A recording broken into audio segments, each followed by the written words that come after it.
উষাবাজারের ভারতরত্ন সংঘের সম্পাদক দুর্গাপ্রসন্ন দেব ওরফে ভিকি হত্যাকাণ্ডের ঘটনায় মূল অভিযুক্ত রাজু বর্মনের ভাই রাকেশ বর্মনকে আজ আদালতে তোলা হয় এবং আকাশ করকেও আজ আদালতে তোলা হয়েছে।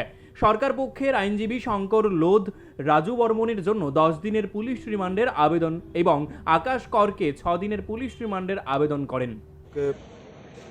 কালকে জিসিতে পাঠানো হয়েছিল, কারণ একটা এলিগেশন হয়েছে he was in police custody, he was tortured.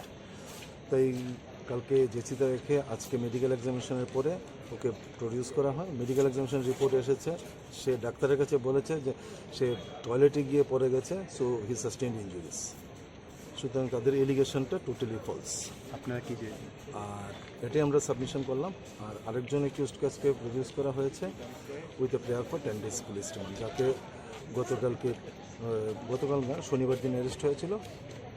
রবিবার দিন ওকে লোকাল রায়গঞ্জে প্রডিউস করা হয়েছিল ম্যাজিস্ট্রেটে, আজ এখানে প্রডিউস করা হয়েছে।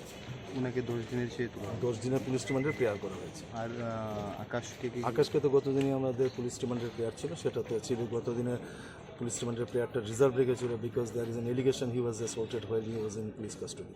আকাশকে কত দিনের চেয়ে উঠে আমরা আকাশকে 6 দিনের চেয়েছিলাম। রাকেশ বর্মন, রাজেশ বর্মন কি ভাই, ছোট ভাই। ও মানে কি এটার সঙ্গে ইনভলভ ছিল? Directly involved. He was present in the PO at the time of commission of offence. Bureau report, news live 24 Tripura.